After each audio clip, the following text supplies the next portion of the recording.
So here's our swans right here. We had been having to feed them on the grass for a little while, but now got their feeder fixed. Right here, our lake is low, so low right now. We're in a major drought. It's probably about 3 feet low. The water normally would come up to about where the grass is and usually stay about full all year round. But while the water was full, they had worked away all the material and made a big hole right here. So then I had to come in with, I don't know, maybe 8 scoops with the tractor full of big chunks of rocks, and then maybe 3 scoops with just the rock dirt mix, the smaller mix to fill in the holes. Made it a lot more solid.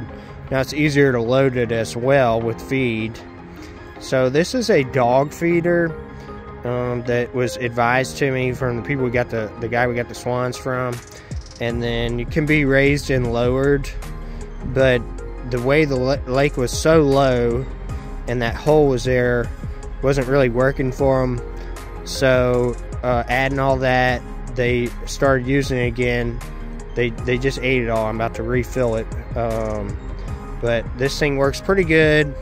Be nice to have a sliding cover that would come over.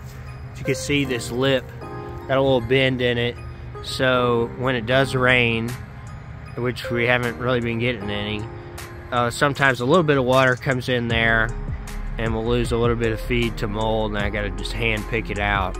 But it like clumps up, so it's easy to get rid of it. But overall, pretty good.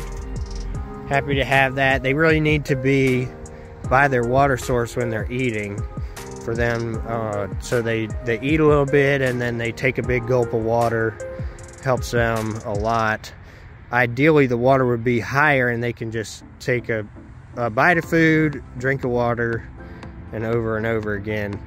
Now, I don't want this to be so low where the ducks and the native birds can get in there eating the feeds. We don't want to attract native birds. Could bring disease, sickness, avian influenza, things like that. And then they'll just be adding to my feed bill.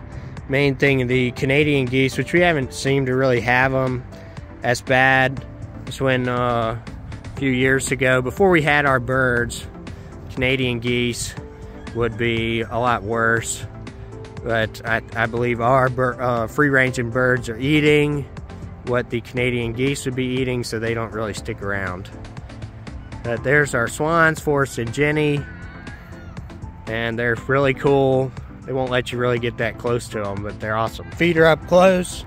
Made a little mess when I was dumping that material, but I'm gonna put a piece of duct tape right here just to seal that gap before we get another rain. And then basically it's just like a chute. Just gravity feeds in there, and then it blocks it, and you just get a small layer. I'll show you. It's definitely way easier to load it with the rocks here. Here, kind of falling in, and then that's what you get on the other end. And then as they eat, it'll just gravity fill back up right there. And I got it at an angle, so if it rains, it'd have to be raining really sideways. So as long as I seal this gap right here, we shouldn't have any water intrusion, and we should be good. Check them out.